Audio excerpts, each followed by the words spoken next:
തദ്ദേശീയ നിർമ്മിതികളായിട്ടുള്ള പ്രതിരോധ കരുത്തർ ഇതൊക്കെ മറ്റു രാജ്യങ്ങളുടെ അതിർത്തി കാക്കുന്നു എന്ന് പറയുന്നത് ഏതൊരു ഭാരതീയനും അഭിമാനിക്കാൻ കഴിയുന്നതും ശത്രു രാജ്യങ്ങളെ സംബന്ധിച്ച് ചങ്കിടുപേറ്റുന്നതുമായിട്ടുള്ള ഒരു വിഷയം തന്നെയാണ്. അത്തരത്തിൽ ഒന്നല്ല രണ്ടല്ല ഒന്നിലധികം കേമന്മാർ, എന്തിനേറെ പറയുന്നു ചൈനയുടെ കരുത്തന്മാരെക്കാളും റഷ്യയുടെ സാങ്കേതികവിദ്യയെക്കാളും മികച്ച രീതിയിൽ ഇന്ത്യ ഒരേ സമയം വികസിപ്പിച്ചെടുത്തിരിക്കുന്ന മിസൈലുകൾ വ്യോമപ്രതിരോധ രംഗത്തെ തന്നെ ഒരു ചരിത്ര നേട്ടമായി ഇതിനെ നമുക്ക് നോക്കിക്കാണാൻ സാധിക്കുന്നുണ്ട്.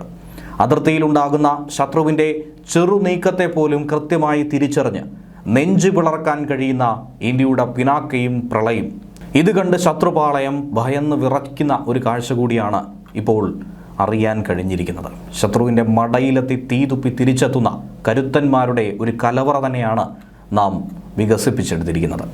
ഇന്ത്യയുടെ പ്രതിരോധ കരുത്തിന് വൻ കുതിച്ചുചാട്ടമാണ് തദ്ദേശീയമായി വികസിപ്പിച്ചെടുത്ത ഹ്രസ്വദൂര ബലിസ്റ്റിക് മിസൈലായിട്ടുള്ള പ്രളയ് നൽകിയിരിക്കുന്നത് എന്ന കാര്യത്തിൽ സംശയമില്ല.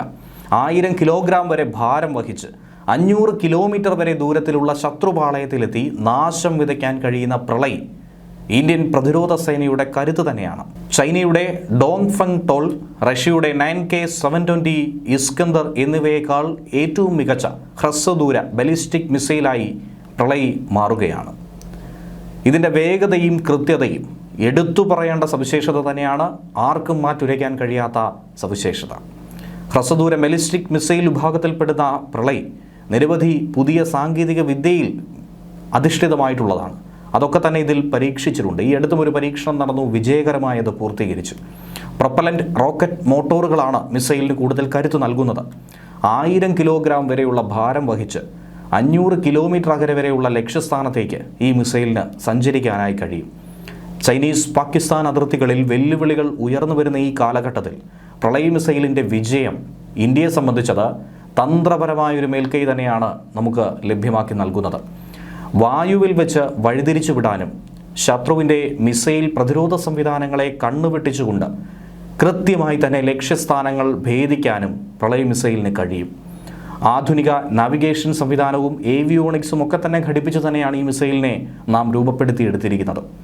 ഇന്ത്യ തദ്ദേശീയമായി വികസിപ്പിച്ചെടുത്ത സോളിഡ് പ്രൊപ്പലൻ്റ് ക്വാസി ബലിസ്റ്റിക് മിസൈലായി തന്നെയാണ് പ്രളയെ അറിയപ്പെടുന്നത്. അത്യാധുനിക ഗൈഡൻസ് നാവിഗേഷൻ സംവിധാനങ്ങളാൽ തന്നെ സമൃദ്ധമാണ്. വിവിധ തരം പോർമുനകൾ വഹിക്കാൻ, വ്യത്യസ്ത തരം ലക്ഷ്യങ്ങളെ ഭേദിക്കാൻ ഇതിന് കരുത്തുണ്ട്.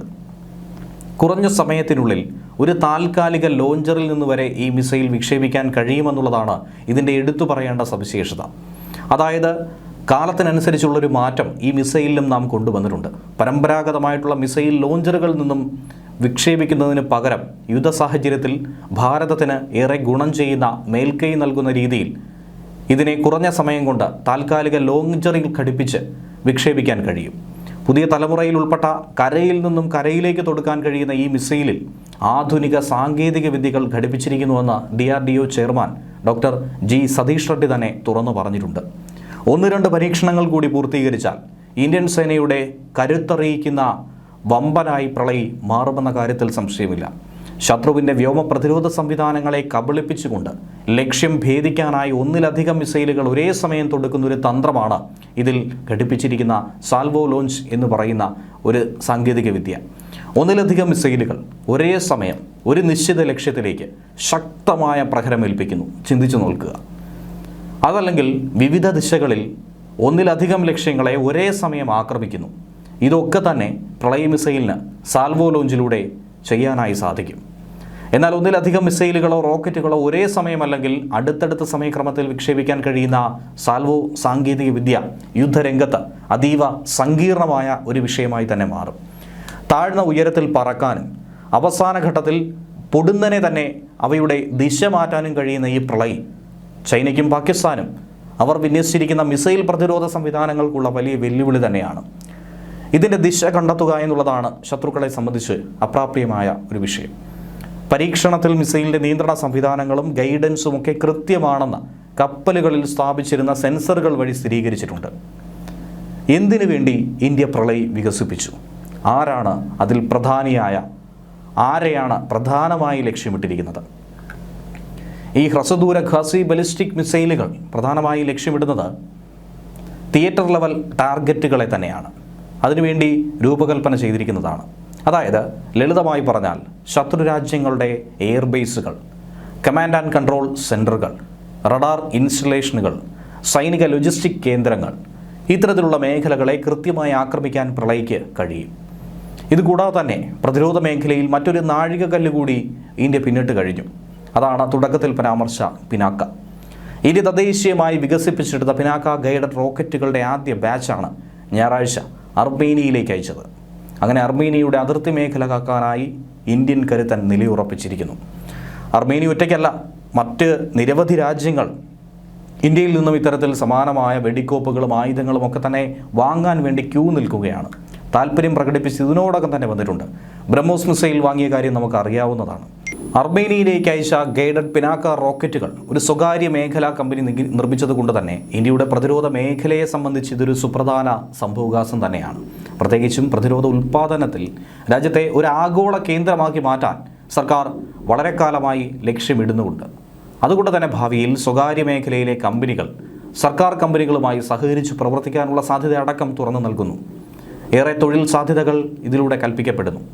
പിനാക്ക റോക്കറ്റുകൾ ആദ്യം വാങ്ങുന്ന രാജ്യം അർമേനിയ തന്നെയാണ്.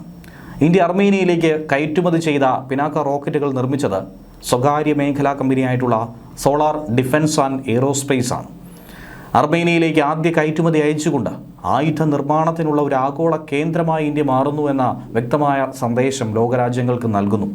ഇന്ത്യ അത് ആഗ്രഹിക്കുന്നുവെന്ന് പ്രതിരോധ മന്ത്രി രാജ്നാഥ് സിംഗ് തന്നെ വെളിപ്പെടുത്തി. ഇത് കൈവരിക്കുന്നതിനായി പൊതു സ്വകാര്യ മേഖലകളുടെ തുല്യ പങ്കിനെക്കുറിച്ചും അദ്ദേഹം ഊന്നി പറഞ്ഞു. മത്സരത്തിൻ്റെ അല്ല, സഹകരണത്തിൻ്റെ മനോഭാവത്തിലാണ് നാം മുന്നോട്ട് പോകേണ്ടത്. ദേശീയ താൽപ്പര്യത്തിൽ പരസ്പരം സഹകരിച്ച് പ്രവർത്തിക്കുകയും പരസ്പരം ശക്തികളെ പൂരകമാക്കുകയും ചെയ്തുകൊണ്ട് രണ്ട് മേഖലകളും ഈ മനോഭാവത്തിൽ മുന്നോട്ട് പോകുന്നുവെന്ന് ഉറപ്പാക്കുക എന്നതാണ് തങ്ങളുടെ ലക്ഷ്യമെന്നാണ് അദ്ദേഹം പറയുന്നത്. എന്നാൽ പിനാക്കയെക്കുറിച്ച് ചില സംശയങ്ങൾ ആർക്കും ഉണ്ടാകും. എങ്ങനെയായിരിക്കും ഇത് പ്രവർത്തിക്കുക? എന്തായിരിക്കും ഇതിൻ്റെ പ്രയോജനം? പിനാക്ക റോക്കറ്റ് സിസ്റ്റം DRDO തന്നെ വികസിപ്പിച്ചെടുത്ത തദ്ദേശീയ മൊബൈൽ മൾട്ടി ബാരൽ റോക്കറ്റ് ലോഞ്ചറാണ്. ഇതിന് 44 സെക്കൻഡ് മാത്രം സമയം മതി. 12ഓളം റോക്കറ്റുകൾ ഇത് വിക്ഷേപിക്കും. 40 കിലോമീറ്റർ മുതൽ 120 കിലോമീറ്റർ വരെയാണ് ഇതിൻ്റെ ദൂരപരിധി. ഇതിൻ്റെ ദൂരപരിധി 120 കിലോമീറ്ററിന് അപ്പുറത്തേക്ക് വികസിപ്പിച്ചെടുക്കാനും വ്യാപിപ്പിക്കാനും സാധിക്കും. ഇതിൻ്റെ ഗൈഡഡ് പതിപ്പ് അർത്ഥമാക്കുന്നത് ഇതിന് കൃത്യമായ ആക്രമണങ്ങൾക്ക് കഴിവുണ്ട് എന്നുള്ളതാണ് ലോകത്തോട് വിളിച്ചു പറയുന്നത്. ഫ്രാൻസ് പോലുള്ള രാജ്യങ്ങൾ ഇതിനുള്ള താല്പര്യം പ്രകടിപ്പിച്ച് ഇതിനോടകം തന്നെ രംഗത്ത് വന്നിട്ടുണ്ട്.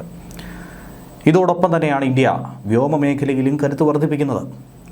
ഇന്ത്യ കൂടുതൽ റഫേൽ യുദ്ധവിമാനങ്ങൾ വാങ്ങിക്കൂട്ടുകയാണ്. ചൈനയിൽ നിന്നും പാകിസ്ഥാനിൽ നിന്നുമുള്ള ഭീഷണികളെ നേരിടുക എന്ന ഉദ്ദേശം തന്നെയാണ് അതിന് പ്രധാനമായിട്ടുള്ളത്. ഇതിൻ്റെ ഭാഗമായി 114 റഫേൽ വിമാനങ്ങൾ വാങ്ങാനുള്ള തീരുമാനത്തിലേക്ക് ഭാരതം എത്തിച്ചേർന്നുവെന്നാണ് മനസ്സിലാക്കാൻ കഴിയുന്നത്. മൾട്ടി റോൾ ഫൈറ്റർ എയർക്രാഫ്റ്റ് പദ്ധതി അനുസരിച്ച് വാങ്ങുന്ന വിമാനങ്ങളിൽ 18 എണ്ണം ഒഴികെ ബാക്കിയെല്ലാം ഇന്ത്യയിൽ തന്നെ ആയിരിക്കും നിർമ്മിച്ചെടുക്കുക. ഇതിൽ 60% തദ്ദേശീയമായി നിർമ്മിച്ച ഘടകങ്ങളായിരിക്കും ഉപയോഗിക്കുക. പഴയ പടക്കുതിരകളായിട്ടുള്ള റിട്ടയർമെൻറ്റിലേക്ക് കടന്ന MiG-21 വിമാനങ്ങൾ പൂർണ്ണമായും ഒഴിവാക്കാൻ നേരത്തെ തന്നെ തീരുമാനമെടുത്തിരുന്നു. അതിലൂടെ വ്യോമസേനയുടെ കരുത്ത് ചോരുന്നത് തടയാൻ വേണ്ടിയാണ് റഫേലിനെ നിറച്ചുകൊണ്ട് ഇന്ത്യ മറുപടി നൽകുന്നത്. സ്റ്റെൽത്ത് വിമാനമായിട്ടുള്ള AMCAക്ക് വേണ്ടി ഇന്ത്യയും ഫ്രാൻസും സംയുക്തമായി യുദ്ധവിമാന എഞ്ചിൻ വികസിപ്പിക്കാനുള്ള കരാറടക്കം അണിയറയിൽ തയ്യാറാക്കി കഴിഞ്ഞു. ഏതാനും ചില അനുമതികൾ മാത്രം കിട്ടിയാൽ അതും നമുക്ക് പൂർത്തീകരിക്കാൻ സാധിക്കും. ഓപ്പറേഷൻ സിന്ദൂറിൽ ഇന്ത്യയുടെ കുന്തമുനകൾ തന്നെയായിരുന്നു റഫേൽ യുദ്ധവിമാനങ്ങൾ, ഒരു സംശയവുമില്ല. കനത്ത പ്രഹരമായിരുന്നു അന്ന് പാകിസ്ഥാന് ഇന്ത്യ നൽകിയത്. വ്യോമശക്തിയിൽ ഇന്ത്യക്ക് മുന്നിൽ പിടിച്ചു നിൽക്കാൻ കഴിയില്ല എന്ന് കണ്ട് ചൈനയുടെ പക്കൽ നിന്നും കൂടുതൽ യുദ്ധവിമാനങ്ങൾ വാങ്ങാൻ പാകിസ്ഥാൻ അടക്കം നീക്കം നടത്തിയത് നമ്മളേവരും കണ്ടതാണ്. മേഖലയിൽ ഇന്ത്യയുമായിട്ടുള്ള ഒരു വ്യോമ സന്തുലിതാവസ്ഥയാണ് പാകിസ്ഥാൻ ലക്ഷ്യമിടുന്നത്. ഇതൊക്കെ തന്നെ കൃത്യമായി മണത്തറിഞ്ഞാണ് ഇന്ത്യ പുതിയ നീക്കം നടത്തിയിരിക്കുന്നത്. കൂടുതൽ റഫേലുകൾ വാങ്ങാൻ ഇന്ത്യ തീരുമാനിച്ചുവെന്ന വാർത്ത പുറത്തു വന്നതോടെ യുദ്ധവിമാന നിർമ്മാണ മേഖലയിലടക്കം സൈനിക സാങ്കേതിക രംഗത്തും ഇന്ത്യ ഏറെ മേധാവിത്വമുണ്ടാക്കുമെന്നതിൽ സംശയമില്ല. അതിൽ ഭയചകിതരാണ് പാകിസ്ഥാൻ. നേരത്തെ 36 റഫേൽ വിമാനങ്ങൾ വാങ്ങിയപ്പോൾ തന്നെ പാകിസ്ഥാൻ ചൈനയിൽ നിന്നും J-10C യുദ്ധവിമാനങ്ങൾ വാങ്ങിക്കഴിഞ്ഞിരുന്നു. ഇന്ത്യ കൂടുതൽ റഫേലുകൾ വാങ്ങുന്നു എന്നറിഞ്ഞ് പാകിസ്ഥാൻ വീണ്ടും വിമാനങ്ങൾ വാങ്ങിക്കൂട്ടാൻ പോകുന്നു എന്ന് വേണം ഇപ്പോൾ മനസ്സിലാക്കേണ്ടത്. ഇതിനിടയിൽ തന്നെ തുർക്കിയുടെ യുദ്ധവിമാനങ്ങൾ വാങ്ങാനുള്ള നീക്കവും പാകിസ്ഥാൻ മറുഭാഗത്ത് നടത്തും.